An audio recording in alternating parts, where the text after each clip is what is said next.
a soup recipe that is so cozy and comforting. You guys are not gonna wanna miss it. This is an Olive Garden CopyCat recipe for Zuppa Toscana. It is so good. Hands down, my favorite soup recipe. You guys are not gonna wanna miss it. I'm starting off using my Dutch oven. You can use any large stock pot that you have on hand to cook your soup in.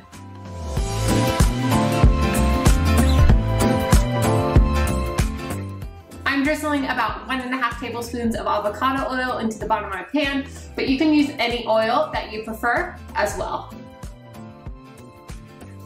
I add 2 pounds of ground sausage. I really like to beef this recipe up with it. I feel like it makes it more filling and just better overall. I just use regular sausage. You can use spicy. I prefer spicy. My whole family does not prefer spicy, so I just go ahead at the end and I add pepper flakes or hot sauce, whatever I'm kind of feeling. They both go really, really well in this soup, and they taste just as good to add them after as they do before.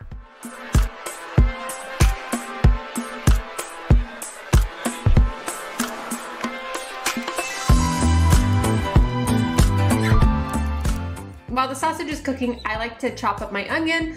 I like to chop it more on the fine side. You can chop it however you like. I just like to chop it a little bit more fine so the kids don't notice it in the soup and it just goes undetected.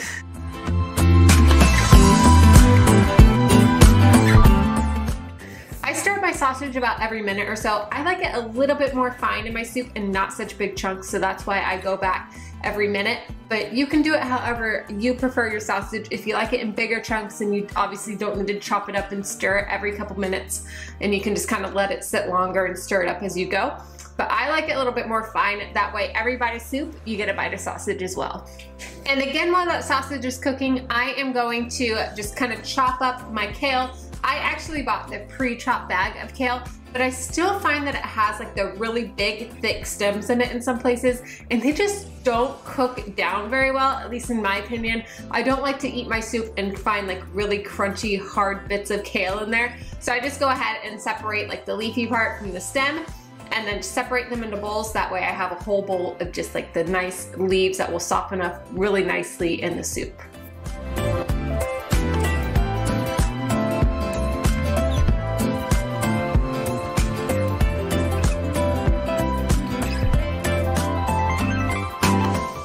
Now that my sausage is almost all the way cooked, I'm going to add in my onion and stir it up, and while that's cooking, I'm going to chop up all the potatoes. I personally just chop mine bite-sized, not too big, not too small. I also like to chop them to where they're not gonna have to cook for a very long time, because let's be honest, I'm hungry and I wanna eat this soup as soon as possible.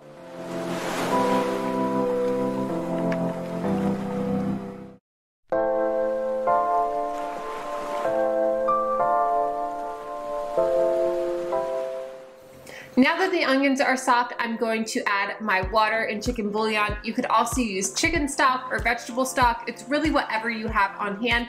I just normally always have chicken bouillon on hand, so that is what I'm using today.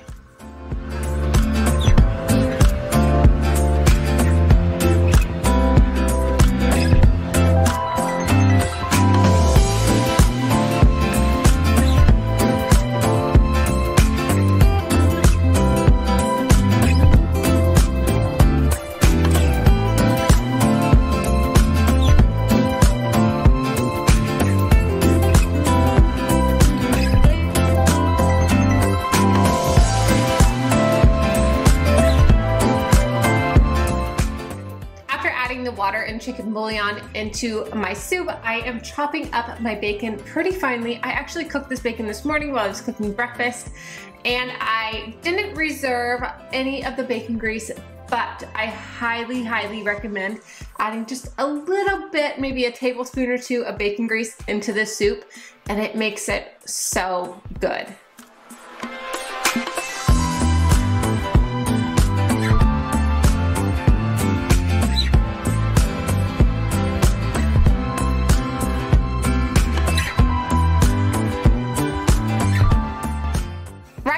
The bacon, I'm going to add in my potatoes and cook them until they're soft.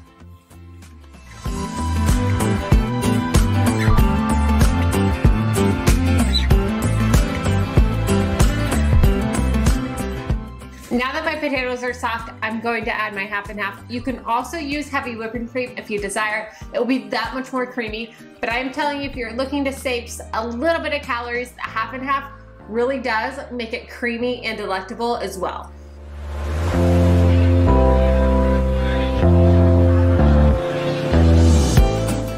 Once I added my half and half and stir that up, I go in with my kale and I just add it by the handfuls, stir it up when I need to if it starts to overflow a little bit, and then add more from there.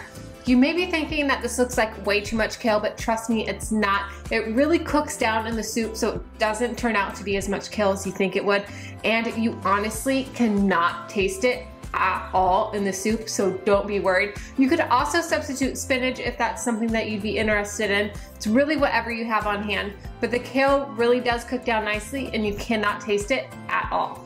And after adding in all of your kale, let it simmer for about 5 minutes and then you can enjoy. And if you like a little bit of spice, be sure to add in those red pepper flakes or your hot sauce or both. You definitely will not regret making this recipe. It is so, so good. I cannot get over how much I actually do love this soup. I could eat it any night, any day of the week.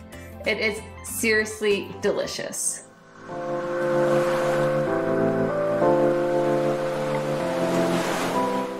hope that you guys enjoy this recipe as much as I do and that your families enjoy it as well. I'll see you guys in the next one.